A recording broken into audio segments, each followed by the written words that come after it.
you're in a weird position of being the leader. You have the authority, but you also, in some ways, to get the most out of it, make sure that you have your hat in your hand a little bit. There's some things that you don't know what you don't know. And that's the idea of having a group of folks that have been around the block once or twice on a board. Welcome to the Navigating Abundance podcast. Our goal is to encourage you to pursue your total family wealth potential through insightful conversation with experts and thought leaders in their fields. But first, some obligatory disclosures. Navigating Abundance podcasts do not represent investment, legal, or tax advice. Any opinion expressed in Navigating Abundance podcast is solely those of Christopher Tanke and his guests and are based upon information believed to be reliable but not guaranteed.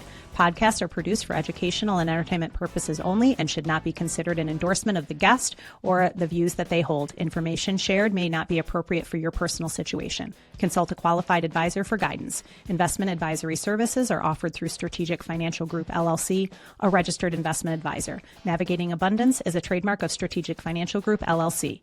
And now here's your host, Chris Tanke. Welcome back to Navigating Abundance. I'm Chris Tanke, and today I'm delighted to have on our podcast Rob Sligh of the Family Business Consulting Group. Welcome aboard, Rob. Nice to be here, Chris. Now, we had met at the Family Business Alliance Center here in Grand Rapids, Michigan. And Rob and a cohort of his were creating a presentation, putting together a presentation on family business succession. And there was, I don't know, maybe 20, 30 people in the room. And over a period of weeks, we were able to start working on things together. My daughter Stephanie was there because, like other family businesses, were wondering about how this is going to work. Covered all sorts of topics. That was very valuable. It was really fun to hear other family stories and see what they're dealing with. And there's a tremendous amount of commonality, which was a lot of fun. I think everybody took that away, that, man, we're all in the same boat, which is cool. But one of the things that was of particular interest, and it really started to ignite the last day of the group, was the discussion around bringing in an outside board to assist your family business in a variety of ways. And I would say, didn't you feel, Rob, like probably the majority of the folks had really never seriously considered doing that, but really lit into the idea? Yeah, I think they did. And, people are often hearing from trusted advisors, maybe it's their law firm or their accounting firm or a friend that may have a board. Gee, you ought to consider having a board. But I think in that room with 20-something family businesses, it did kind of ignite into a conversation about, should I really consider that? And of course, in my experience, I think everybody should.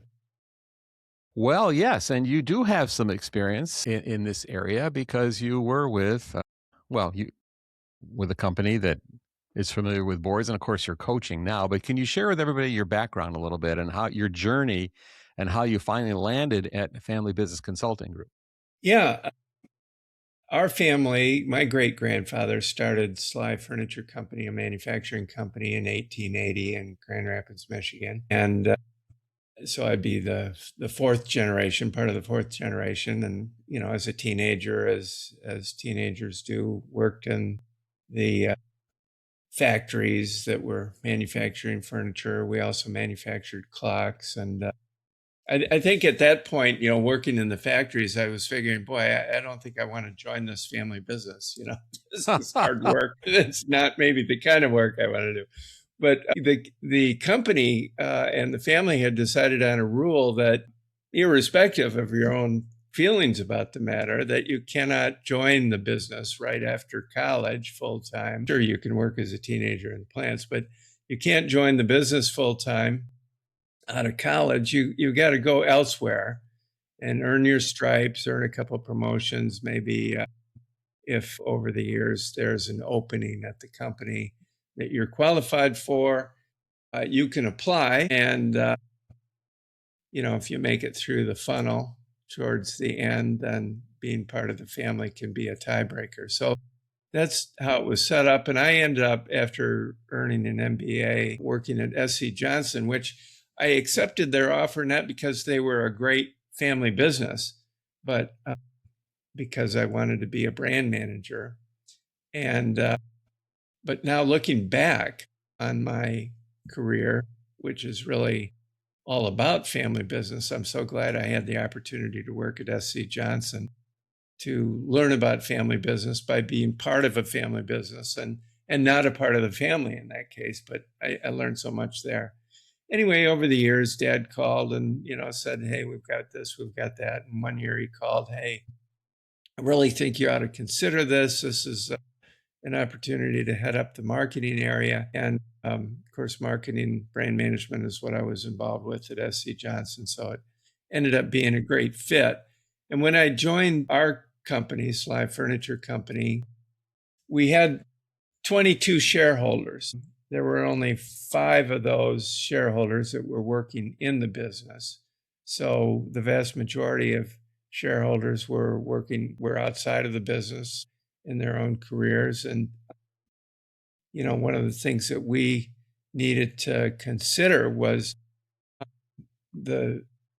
how to serve the interests of both people that are in the company and outside of the company. And so, ownership and leadership succession came into focus because we were kind of changing generations there. And it became evident that it would really be helpful for us to have outside directors, independent directors that could help us work through ownership and leadership succession, could help us with things like capital allocation, how much should be reinvested in the business to ensure success now and in the future, how much is available for dividends, how much maybe can be set aside as a redemption pool for people to consider cashing in their chips and maybe pursuing their own dreams. Within those 22 shareholders, most of whom were not working in the business, there were many dreams that didn't include anything to do with Sligh Furniture Company. Yes, that can happen. And so, as is typical, the life cycle or your life cycle workings at a business, eventually it became time to sell, right? And Sligh was bought out. Yeah. Of course, just backing up a little bit, that I think this idea of following your dreams and be able to do it. My dream was to help build the business, which we did over a long period of time. After about 10 years, I became chairman and CEO of the business and was chairman and CEO for 17 years. But along the way, I think a good example is my uncle Dick. He was heading up purchasing, but his dream really didn't have anything to do with the furniture business. His dream was boats. Early in his career, he owned a marina. He joined the family business, I think, because it was maybe the thing to do. But he would, after work, after a while, he'd go to this boat manufacturing company. They were making beautiful mahogany runabout boats. The company was called Grand Craft. And his dream was to be part of that business.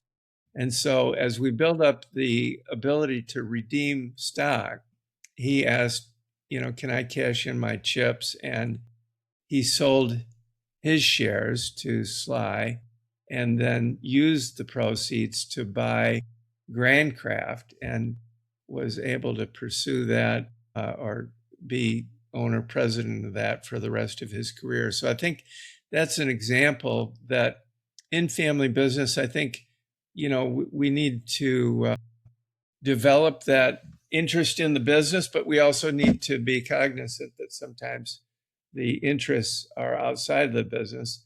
And certainly to your point, by the time we got to the 5th generation, I was 4th generation. By the time we got to the 5th generation, all the 5th generation people had dreams that didn't have to do with Sligh Furniture Company.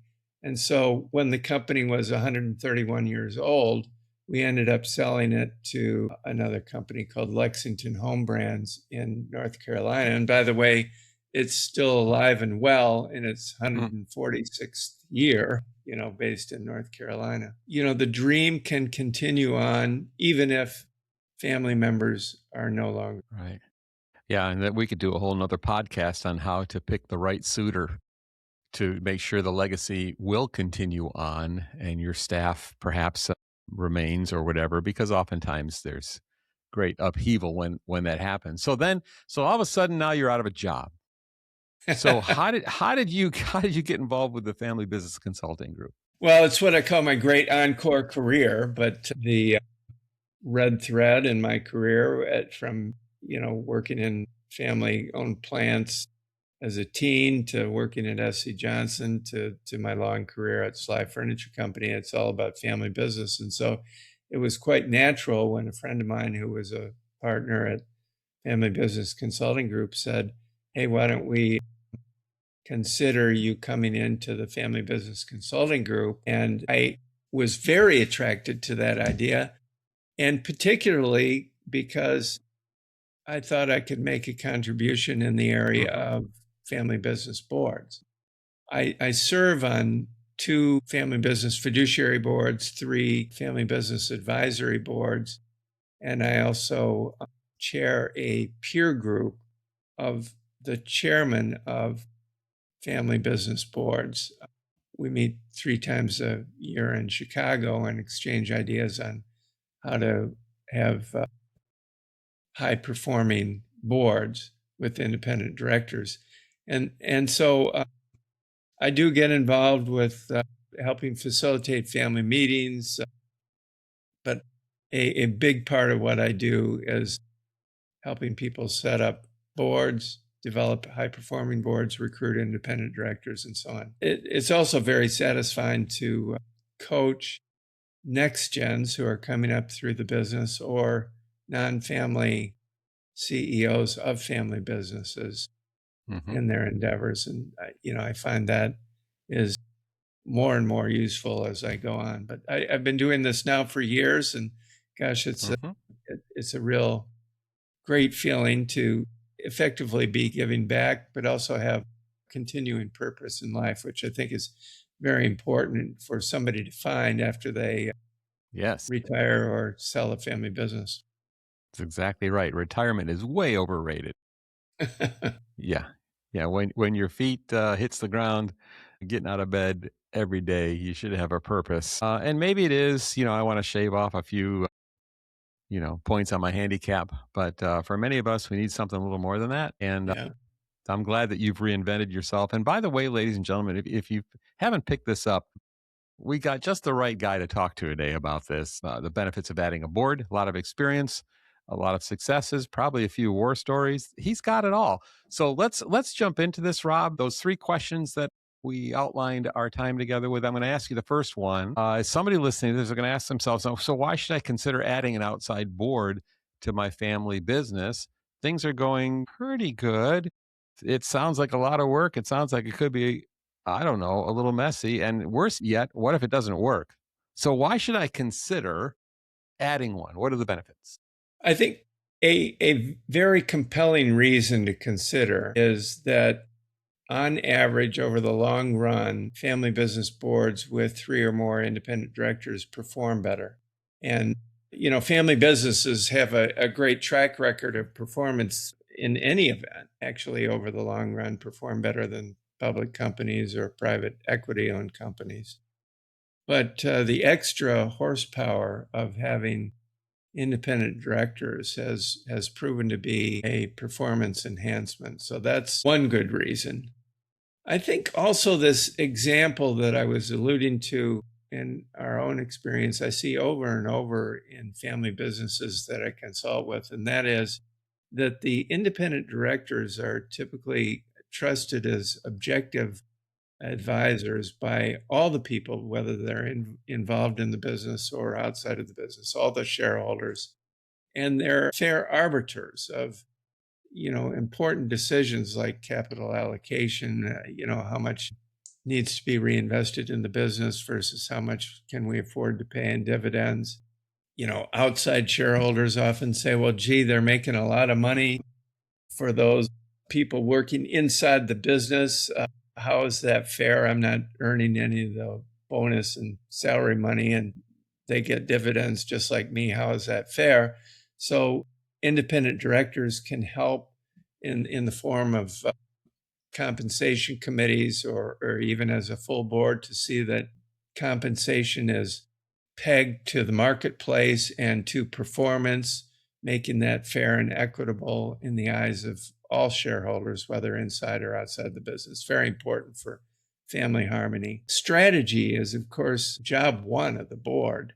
And so the high-level discussions are very important, but even equally important is the preparation that inside leaders need to do leading up to a board meeting.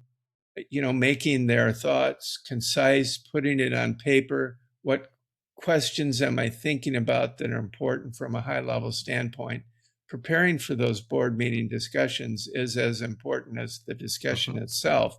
And it's not something you do if it's just family around the table. It is something you do if you've got independent directors to prepare for.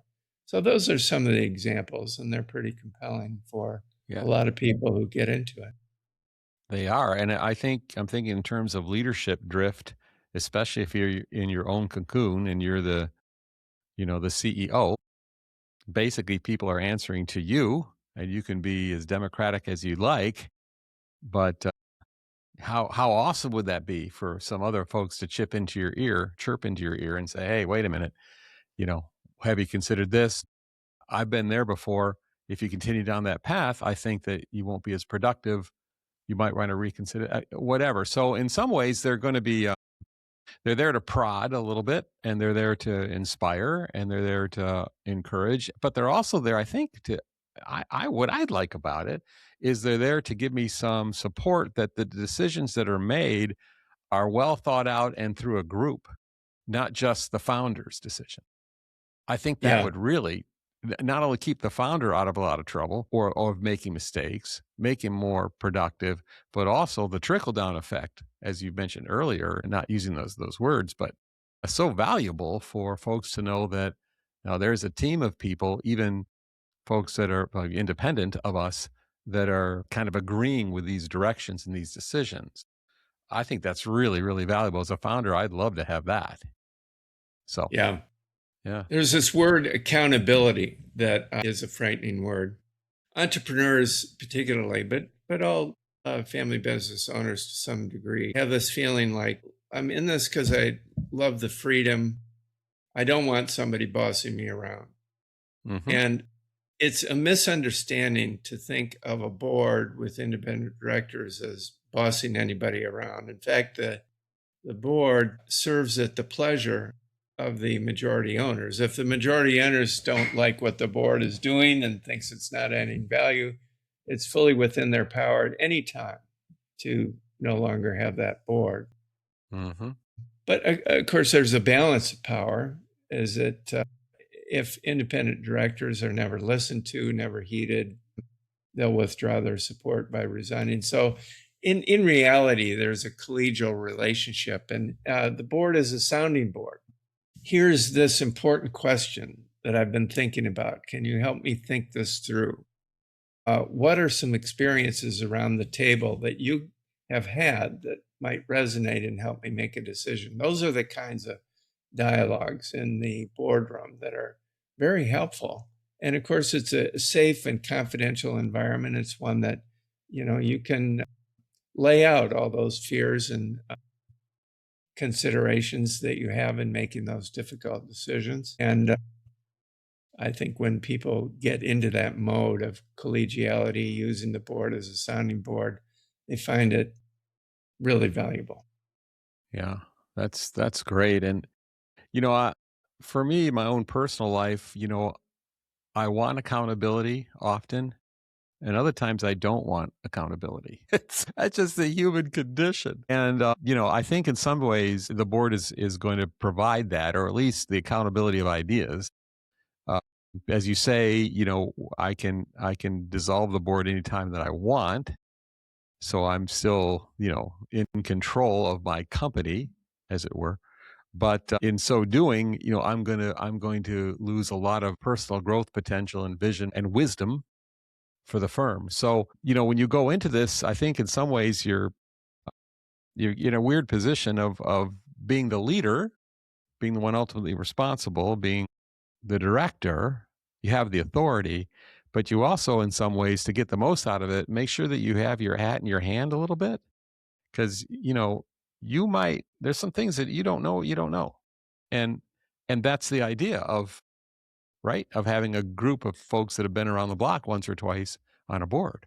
Yeah. And part of this accountability is self-generated accountability.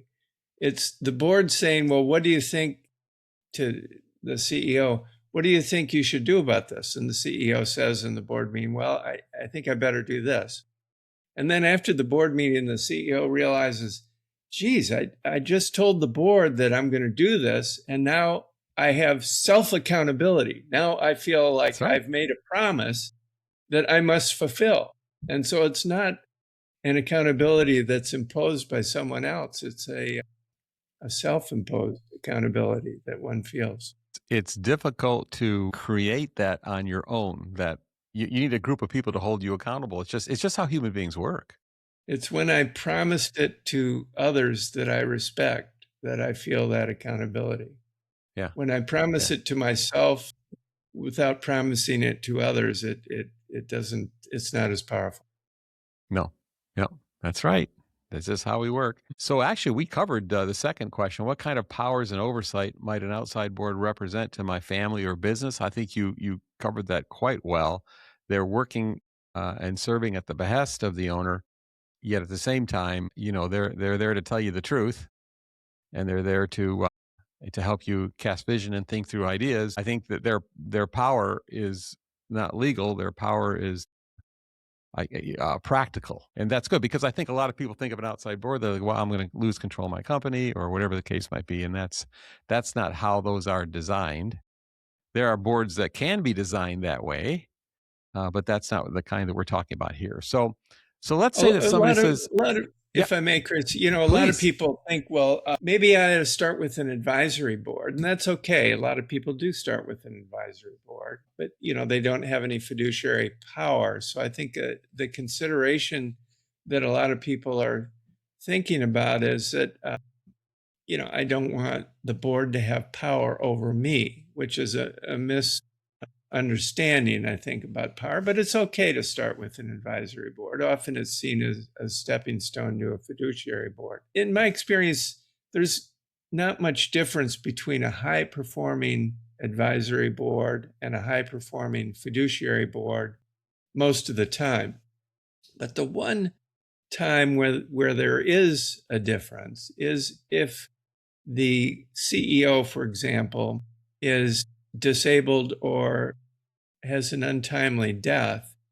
The fiduciary board has the power to elect an interim CEO, to see that processes are in place to create a permanent leadership structure, and to see that the business continues on and prospers into the future, where the advisory board does not have that power. So often family businesses go directly to a fiduciary board with independent directors, which is what we did at Sligh Furniture.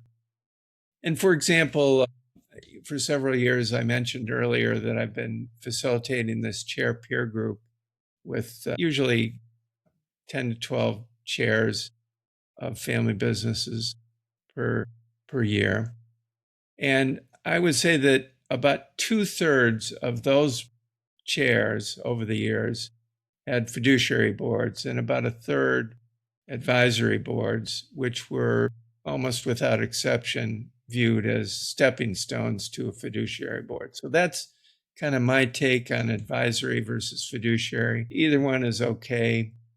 Either one can be high performing, but there is this difference in case something goes wrong. The ability to protect the business and its future is really with the fiduciary board. Great. That's a wonderful distinction. Thank you for clarifying that for us, Rob. All right. So someone says, this sounds interesting. I feel like I am too much of a lone ranger in some ways, to be really honest with you.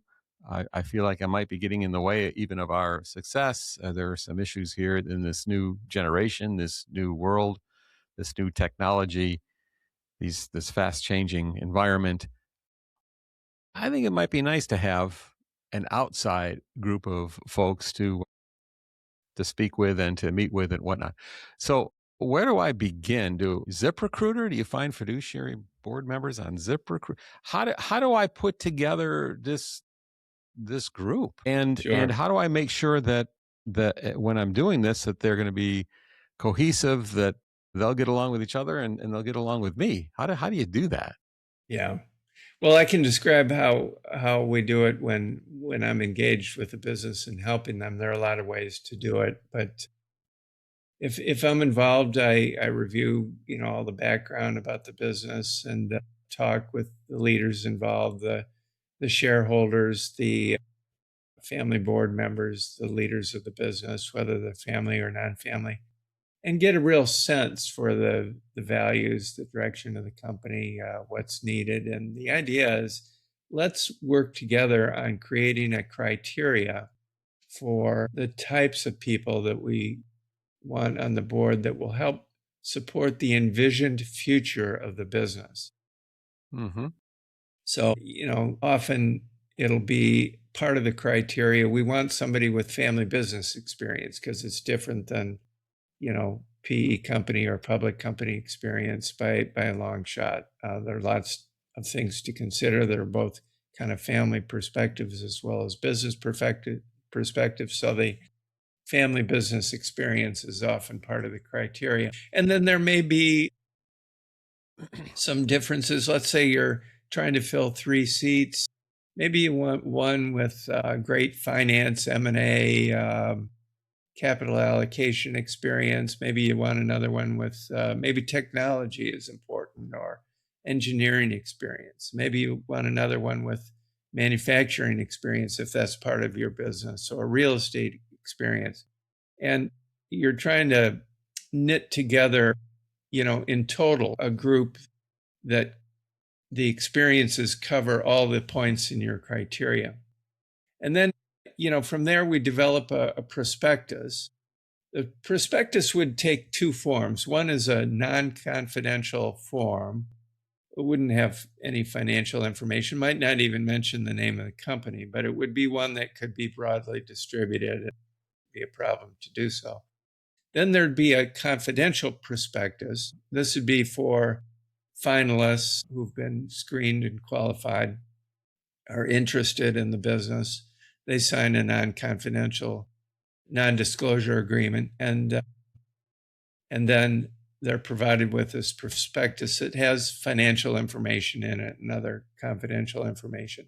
And that's prepared in advance, so that we're ready to go.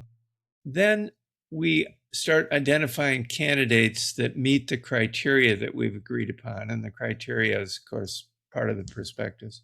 But the criteria usually drives us. If we're looking for 3 independent directors, we might start out in the top of the hopper with 50 or 100 candidates. A lot of people say, well, who would be interested in serving on my business as an independent director? And the answer is, a lot of people are interested in that because they feel like it helps them develop as leaders to be part of somebody else's board and see that perspective. Or they might be starting to phase down, say they're 60 years old and they're still chairman and CEO of their business, but they've got their successor lined up, and they're looking to expand their horizons by serving on boards. So there are lots of reasons, and many people would like to serve on boards. And so it's generally not a problem to start filling the top of the hopper.